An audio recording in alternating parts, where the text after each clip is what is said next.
Muchas gracias de nuevo a todos por vuestra presencia aquí. La última sesión de la jornada va a consistir en una ponencia por mi parte sobre el papel de la transparencia y la autonomía en la era de la inteligencia artificial y también con respecto a esta última noción, las paradojas que la acompañan. Vivimos en una época en la que la palabra transparencia se ha convertido en un ideal indiscutible. Es decir, la asociamos con democracia, con ética pública, con la posibilidad de controlar a quienes toman las decisiones que nos afectan. Durante años, el grito de más transparencia ha funcionado como una bandera ciudadana.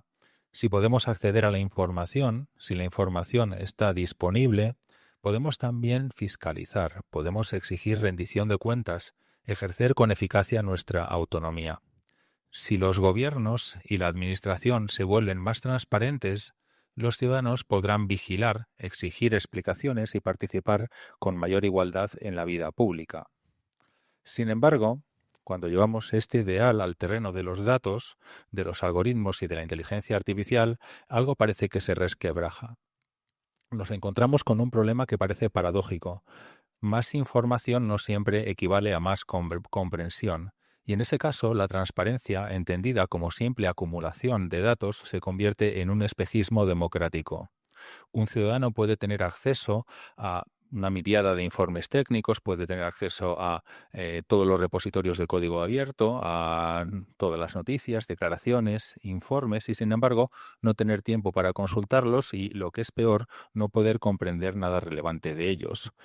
En ese sentido, es decir, cuando sucede algo así, es decir, la saturación de información puede producir cansancio, puede producir desafección e incluso cinismo político. El exceso de transparencia técnico-informacional en ausencia de inteligibilidad individual y social termina funcionando más bien como una nueva forma de opacidad, más sofisticada y más peligrosa, porque crea la ilusión de que todo está a la vista cuando en realidad nada se comprende. Y en esa brecha, en la brecha entre la información disponible y la posibilidad de tener una comprensión efectiva de ella, es en donde se juega buena parte del futuro de nuestras democracias. Porque si más información no significa más comprensión, entonces tampoco significa necesariamente más democracia. Esta es la paradoja de la transparencia, y aquí es en donde voy a querer situar mi reflexión hoy. Es decir, ¿qué significa realmente comprender una decisión automatizada? ¿Dónde están los límites en nuestra comprensión? ¿Y qué supone aceptarlos para el futuro de nuestras sociedades democráticas? Recordamos un ejemplo reciente. Durante años en Estados Unidos se empleó el algoritmo Compass para recomendar sentencias judiciales y también para predecir el riesgo de reincidencia de los acusados. Formalmente, los jueces podían acceder a la puntuación y al razonamiento del sistema. Había, en principio, transparencia. Sin embargo, no había comprensión, pues ni los acusados ni tampoco sus abogados podían saber exactamente cómo el sistema llegaba a esas puntuaciones. Posteriormente, un estudio reveló que el sistema adolecía de sesgos. Es decir, lo que hacía era atribuir mayor riesgo a los acusados afroamericanos que a los acusados blancos en situaciones equivalentes. Este caso evidencia la paradoja de la transparencia.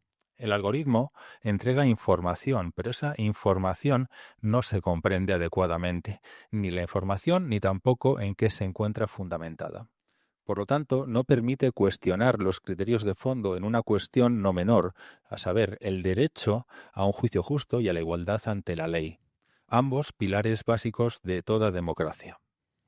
En estos casos, la ética debería funcionar como un contrapeso normativo que recuerde que ningún cálculo estadístico puede justificar sesgos que atenten contra la igualdad ante la ley. No basta con auditar el algoritmo. Hace falta establecer principios éticos claros, es decir, no discriminación, equidad, proporcionalidad, que orienten su diseño y uso. La ética, en este sentido, actúa como una guía práctica que ayuda a delimitar cuándo un sistema debe ser corregido, cuándo tiene que ser retirado y qué estándares mínimos tiene que cumplir para que su empleo resulte legítimo en un contexto democrático. En la antigua Grecia, cuando los ciudadanos tenían dudas fundamentales sobre la guerra, sobre el futuro de sus familias, sobre sus decisiones, cruciales, lo que hacían muchas veces era acudir a Delfos y allí la pitonisa del oráculo, envuelta en humo, y pronunciaba unas palabras más o menos crípticas que eran interpretadas por sacerdotes. El oráculo no proporcionaba explicaciones o justificaciones, pero su autoridad era incuestionable. Hoy, en el siglo XXI, algo parecido sucede muchas veces con los algoritmos y la inteligencia artificial. Cuando un sistema de inteligencia artificial recomienda una condena judicial, la concesión de un crédito, quién accede a un empleo o qué contenidos aparecen en nuestra pantalla, rara vez los usuarios o los afectados comprenden realmente por qué lo está haciendo. Sin embargo, tendemos a confiar en la decisión porque está envuelta en una aura de objetividad técnica, de neutralidad matemática. El algoritmo muchas veces funciona como un moderno oráculo moderno. De hecho, esto no debería resultar extraño para quienes tienen un conocimiento mínimo de cómo operan los sistemas de inteligencia artificial generativa. La razón es que este tipo de sistemas, y de hecho, paradigmáticamente, los modelos de lenguaje grande que nos han presentado antes brevemente en el caso de la presentación de Skyle, no son sistemas computacionales clásicos. Es decir, sistemas dirigidos por reglas establecidas que determinan de manera previsible cuál va a ser su respuesta en todo momento, sino que son inmensas redes neuronales cuya respuesta en la mayor parte de los casos no comprendemos. De hecho, si atendemos a la primera ley de Fodor que presento aquí sobre los sistemas holistas e isotrópicos, según la cual cuanto mayor es un sistema, menos se comprende, hasta el punto de que los procesos muy globales no los comprendemos en absoluto, nunca podremos comprender, que no explicar, cómo este tipo de sistemas funcionan. Siempre desconoceremos cuál será su respuesta ante situaciones no probadas. En todo caso, y aun sin caer en la visión radical de Fodor, lo antes indicado revela algo importante. Es decir, la transparencia técnica, abrir el código o publicar un informe detallado sobre la estructura o la configuración interna de un sistema no conlleva ni equivale a la transparencia democrática que en estos casos necesitamos. De hecho, se puede convertir, como he apuntado, en una forma de opacidad. Porque ¿de qué sirve mostrar miles de líneas de código a un ciudadano que no las comprende? ¿O de qué sirve entregar una explicación matemático-estadística que ni siquiera los propios expertos comprenden del todo? Aún más, en relación con esta última cuestión surge una pregunta crucial. ¿Quién conoce realmente el significado de los datos y el funcionamiento de los algoritmos que cotidianamente empleamos o soportamos? Tradicionalmente, el experto... ¿Esto se oye cada vez más bajo? ¿Es posible? Vale.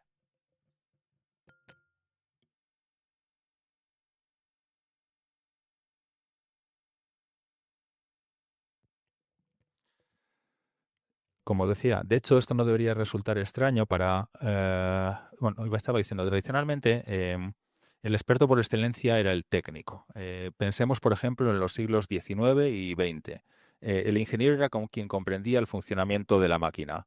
Quien podía explicar cómo operaba una central eléctrica, cómo operaba un motor o la aerodinámica de un avión.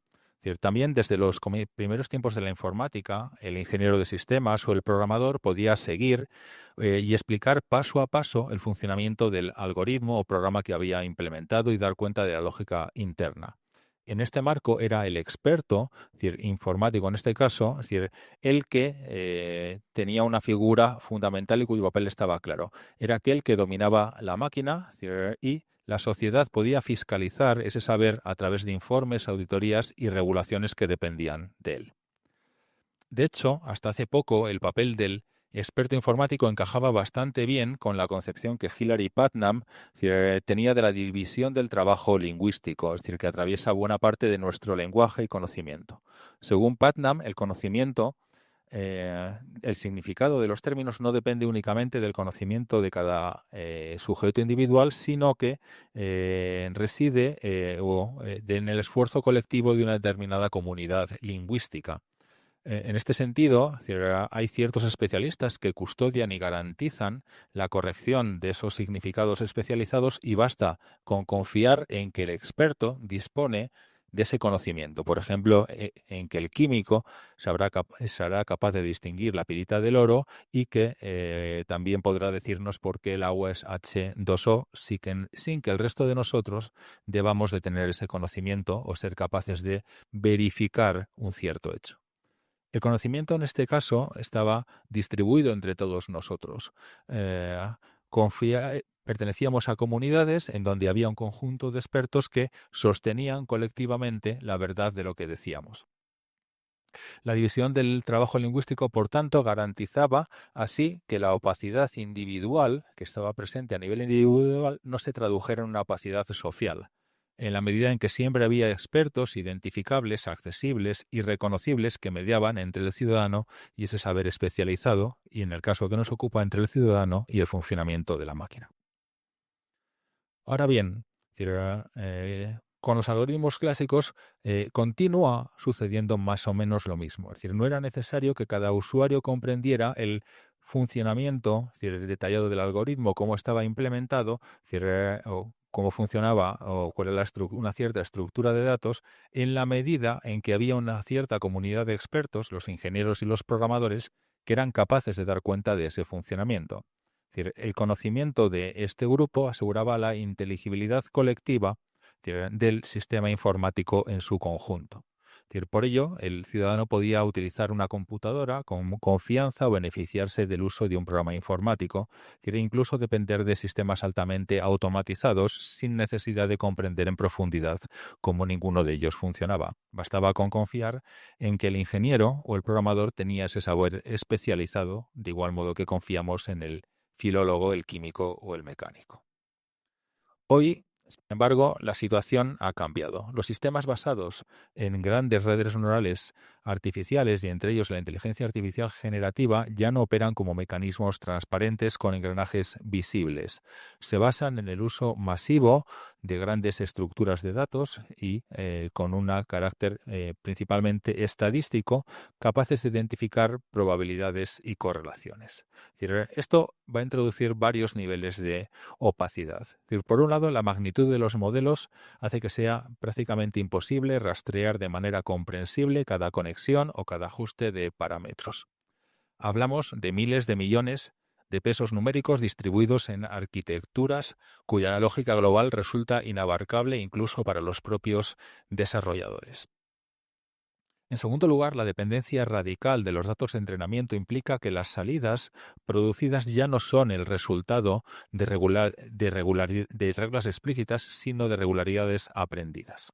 Y esto dificulta extremadamente la posibilidad de proporcionar explicaciones comprensivas de por qué una salida concreta ha sido generada.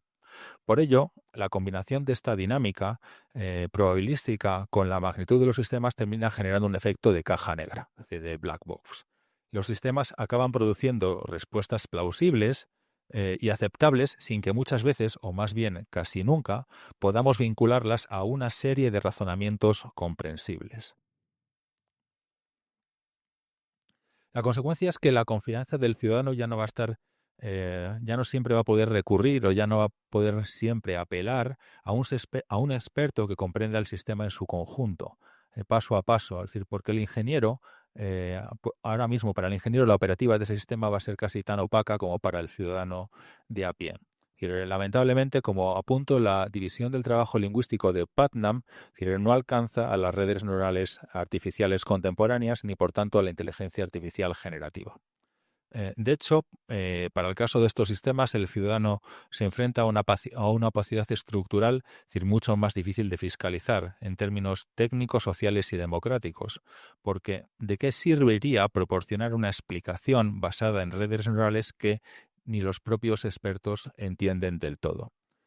Como señalaba al comienzo, tenemos acceso a la información, pero no tenemos comprensión de ella. Y cuando no comprendemos, lo que en realidad estamos haciendo es delegar a ciegas en la supuesta autoridad del algoritmo o de la máquina.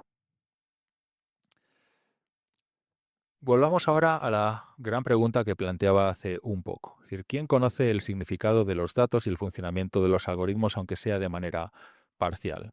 Y si solamente unos pocos concentran ese conocimiento, es decir, ¿qué sucede con la participación en condiciones igualitarias que define el funcionamiento de las sociedades democráticas.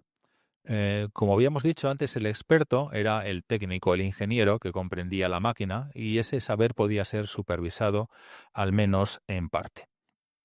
Ahora bien, por medio de, pues lo podía ser, o al menos podía ser supervisado por parte de otros técnicos que eran especialistas en la materia. Pero ahora, de nuevo, la situación ha cambiado. Los algoritmos no son meros artefactos lógico-mecánicos, sino complejas estructuras relacionales que dependen de datos masivos. Es decir, y el ingeniero ya no basta. El experto se fragmenta en nuevas figuras: el científico de datos, el estadístico matemático, el lingüista computacional. Y aún así, ninguno de ellos domina completamente el conjunto del sistema, pues cada cual solo controla una parte del mismo, es decir, una parte de la cadena. Unos la arquitectura, otros los métodos y datos de entrenamiento, otros el análisis semántico.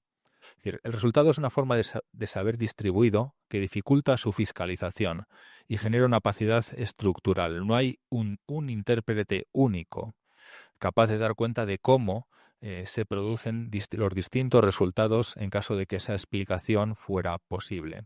De hecho, apenas hay sujetos con una comprensión global del sistema, de funcionamiento conjunto de todo el sistema, que aun sin poder estar en condiciones de dar cuenta de una explicación detallada de cada resultado, sí pudieran dar, cuando menos, es decir, una justificación fundamentada y comprensiva de todos los procesos que conducen a esos resultados. Y ante la fragmentación del experto, la ética tendría que cumplir un papel integrador. Es decir, tendría que ofrecer criterios comunes que puedan atravesar y superar el mero conocimiento técnico. Es decir, en un ámbito en donde el ingeniero conoce la arquitectura del sistema, el estadístico los datos y el lingüista el lenguaje, la ética tendría que apelar a la cuestión fundamental. Tendría que justamente es decir, reclamar su capacidad, es decir, para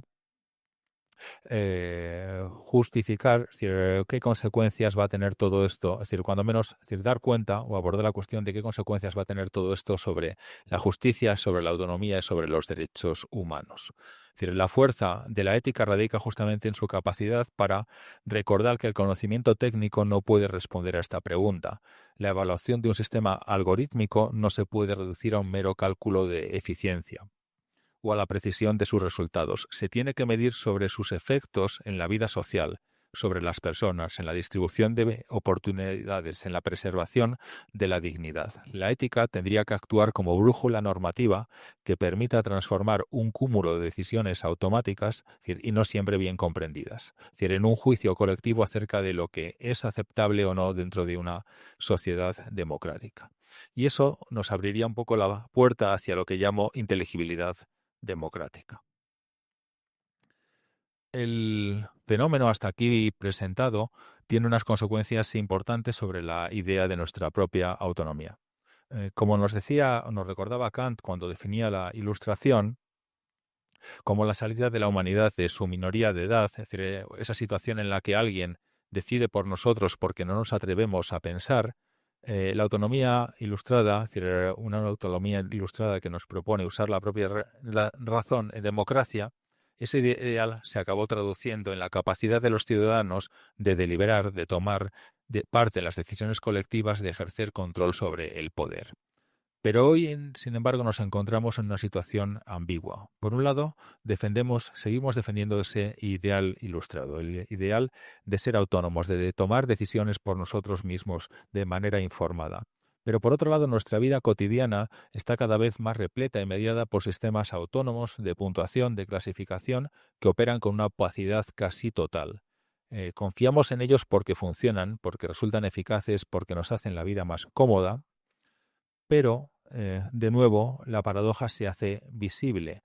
Es decir, queremos comprender, es decir, pero la estructura y complejidad técnica de la inteligencia artificial contemporánea hace casi imposible esa comprensión. Entonces, ¿qué es lo que podemos hacer? Tenemos dos opciones. Podemos aceptar el esfuerzo de construir una comprensión crítica o renunciar a ella. Pero en este caso tendríamos que ser conscientes de que lo segundo Con lo segundo no estaríamos avanzando tanto en autonomía como sí retrocediendo a una nueva forma de dependencia o heteronomía. Es decir, estaríamos dejando que otros decidan por nosotros mismos sin claros mecanismos de escrutinio.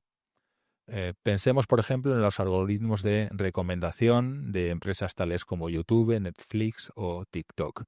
Están orientados a maximizar la atención, ¿sí? Y eso puede reforzar muchas veces la polarización política o dar mayor visibilidad a unos u otros contenidos.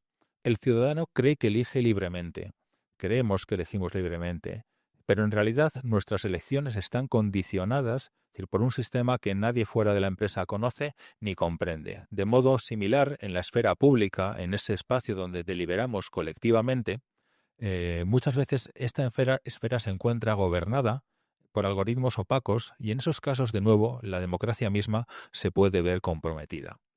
Desde una perspectiva ética, aceptar pasivamente la delegación en sistemas opacos equivaldría a renunciar a la responsabilidad moral. Es decir, la ética nos impele a no refugiarnos en la comodidad de la delegación, sino más bien a preguntarnos constantemente, ¿estamos diseñando y utilizando sistemas que fortalecen la agencia humana o que la debilitan?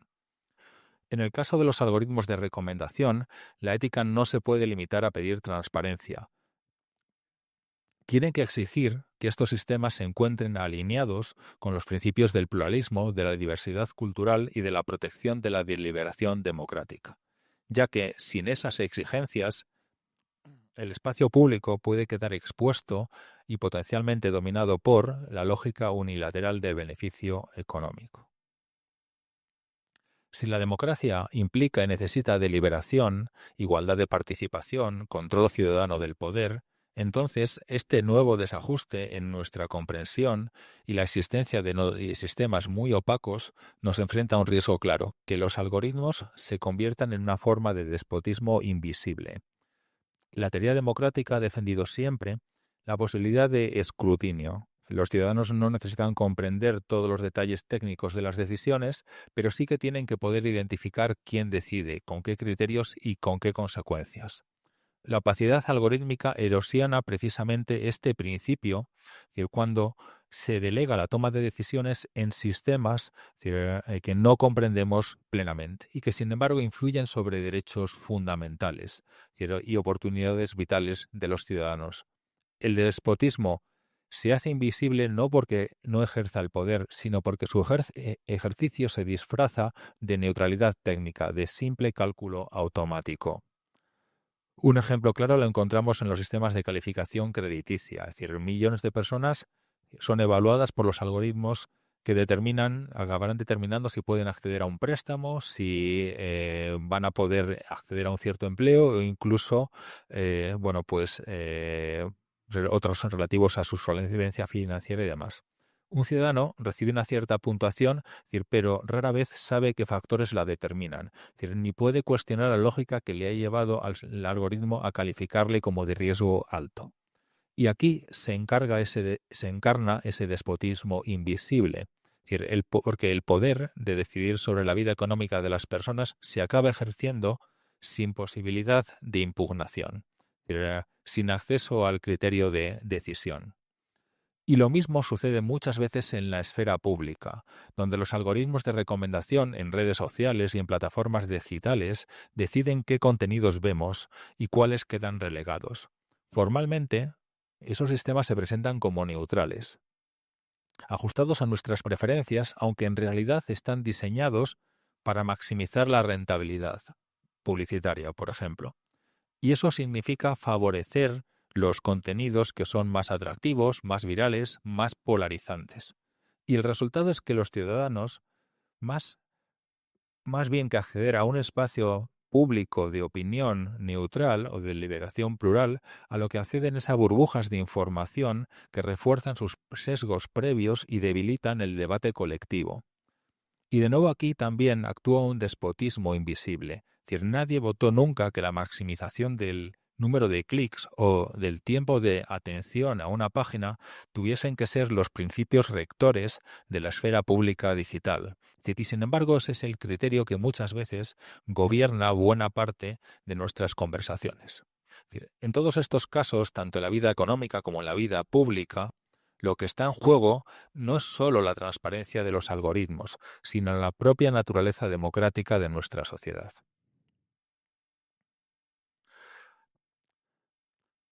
Por otro lado, y una segunda cuestión a la que quiero hacer mención en esta ponencia es que, es decir, el ideal de una comprensión perfecta, que es del que un poco muchas veces se pide cuando se habla de transparencia, sea esta alcanzable o no, nos tendría que hacer también reflexionar sobre lo que esa demanda supone, es decir, y de posiblemente matizar cuál tiene que ser el alcance de ese ideal.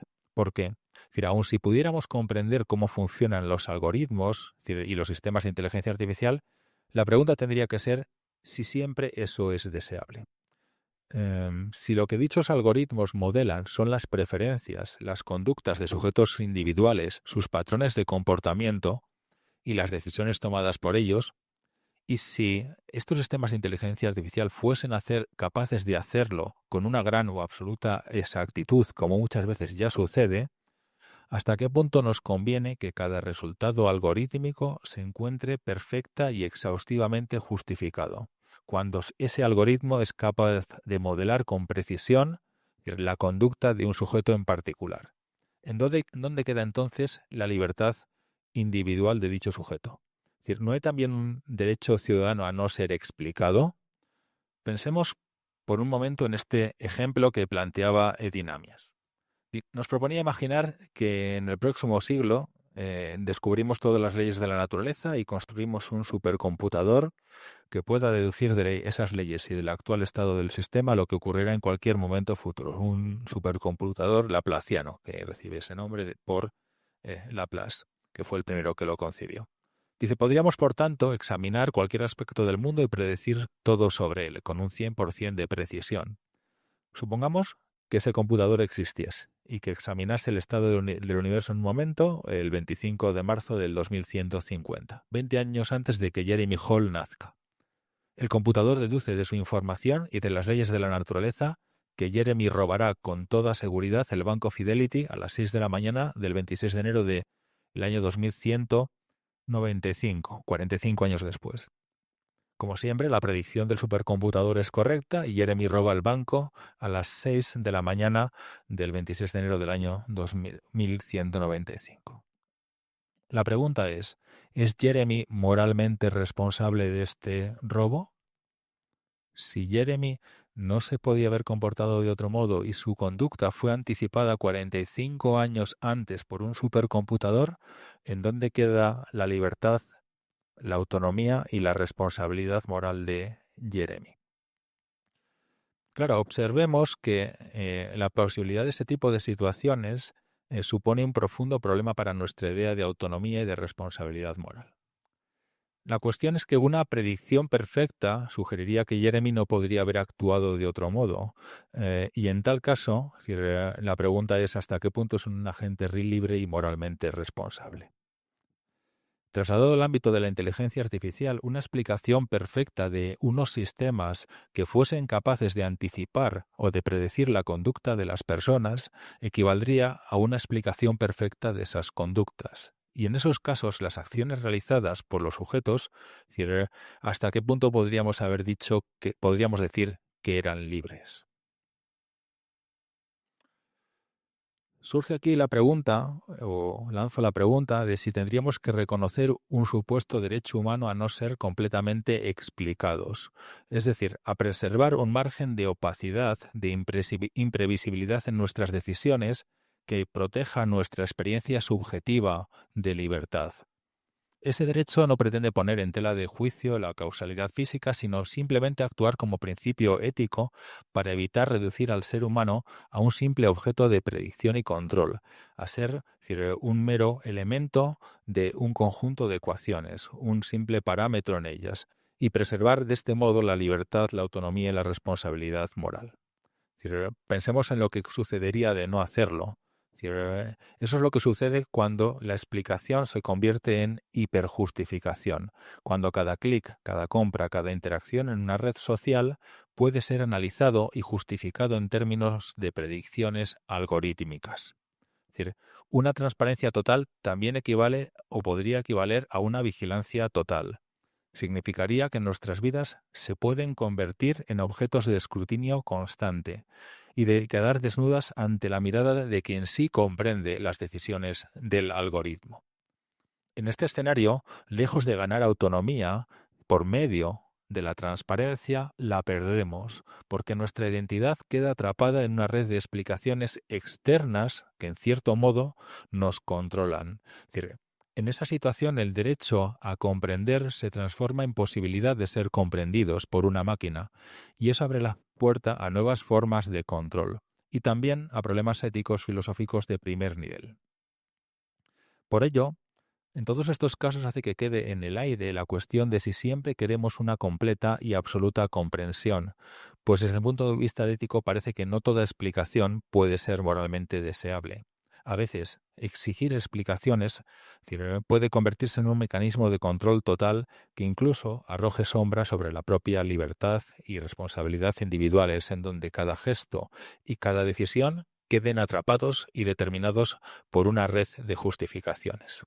Es decir, exigir transparencia absoluta puede equivaler a o puede derivar en un régimen de vigilancia constante, es decir, que atente contra la privacidad y libertad individuales. Es decir, en estos casos tendríamos que recordar también que también existe un derecho a la preservación de espacios privados personales, a mantener zonas de sombras en donde nuestra intimidad y complejidad se encuentren protegidas. Y en este caso es la ética la responsable de establecer cuándo reclamar más información, más transparencia es justo y cuándo, por el contrario, puede resultar lesivo para la dignidad humana. He empezado esta charla presentando la que llamaba paradoja de la transparencia, que estaba asociada al hecho de que muchas veces disponer de toda la información sobre el sistema, sobre su estructura y funcionamiento, sobre cada decisión concreta, no nos generaba una mayor comprensión.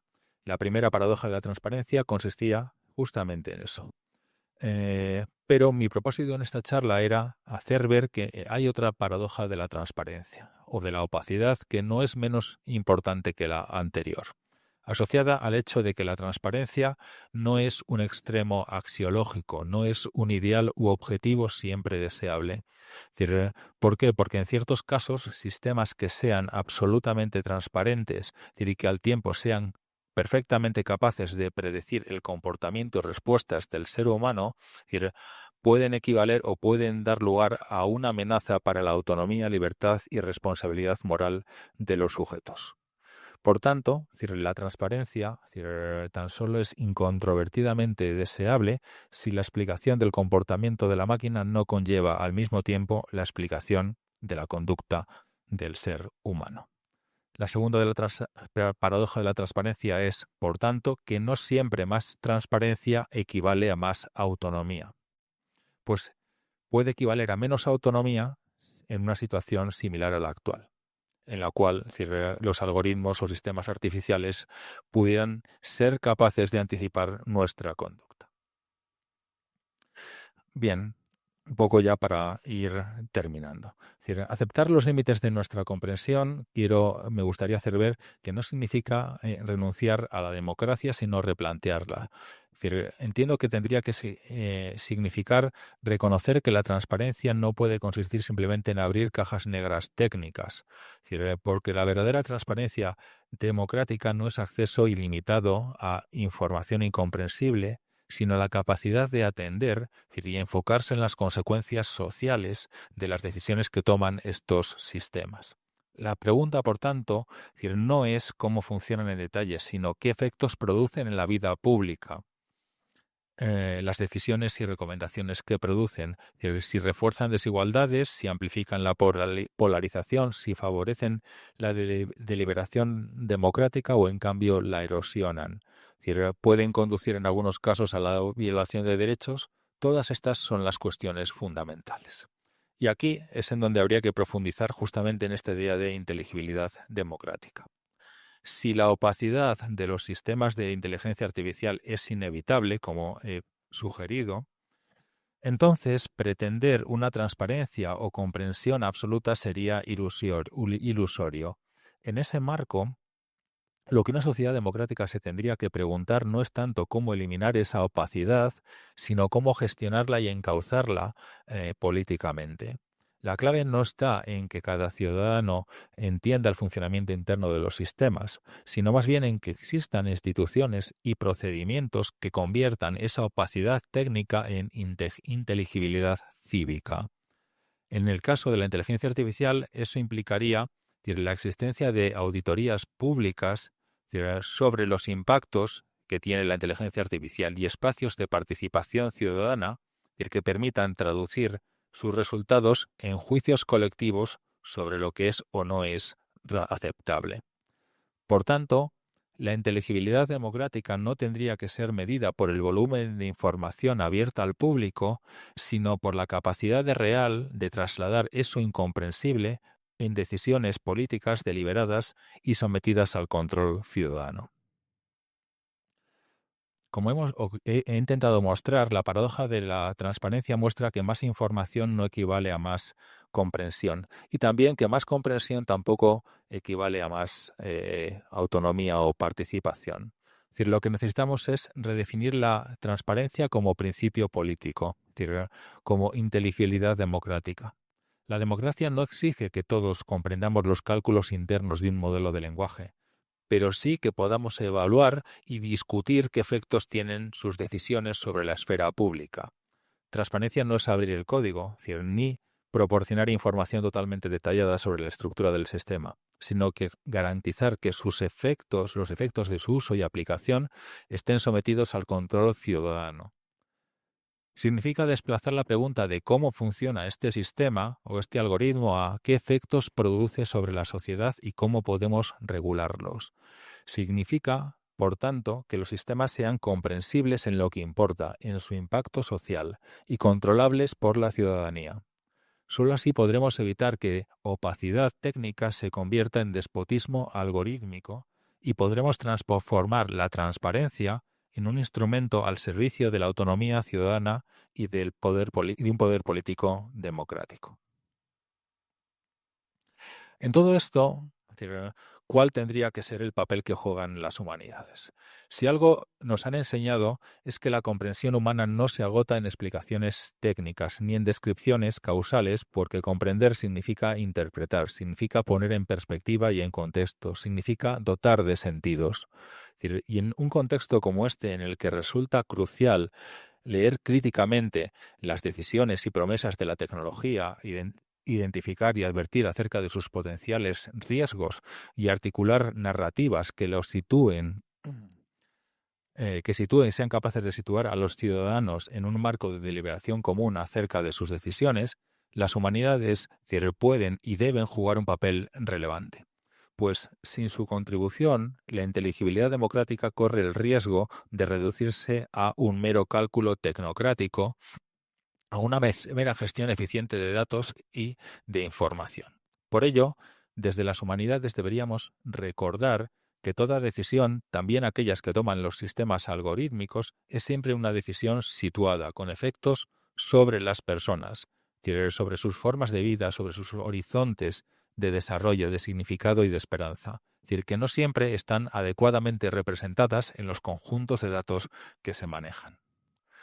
Por ello, el futuro de la democracia en la era de la inteligencia artificial dependerá de nuestra capacidad para defender espacios en los que la reflexión humanística tenga voz y autoridad, pues solo una ciudadanía que haya aprendido a interpretar, a cuestionar y a imaginar alternativas va a poder resistir la tentación de delegar ciegamente en el oráculo algorítmico. La inteligibilidad democrática no se construye únicamente con auditorías, con fiscalización, con regulaciones, sino también con imaginación, sobre todo con compromiso moral, con pensamiento crítico y con comprensibilidad y sensibilidad histórica. Cuando la tecnología cierra posibilidades, anticipando y prediciendo nuestra conducta, las humanidades tienen que estar llamadas a reabrirlas, a recordarnos que el futuro continúa siendo un espacio abierto, de responsabilidad y de creación. Finalmente, la aceptación de los límites de nuestra comprensión no supone una resignación, pues al hacerlo no estamos resignándonos, sino asumiendo que la democracia se tiene que reinventar para poder gobernar en un nuevo sentido tecnologías que de otro modo podrían convertirse en oráculos incuestionables. Y para ello, la inteligibilidad democrática de los nuevos sistemas de inteligencia artificial tendría que medirse por su capacidad para ser controlados colectivamente, por la posibilidad de que sus decisiones y recomendaciones estén siempre abiertas a la deliberación y debate, una labor en la que la contribución de las humanidades será, sin duda, desde mi punto de vista, inestimable. Bueno, muchas gracias por su atención.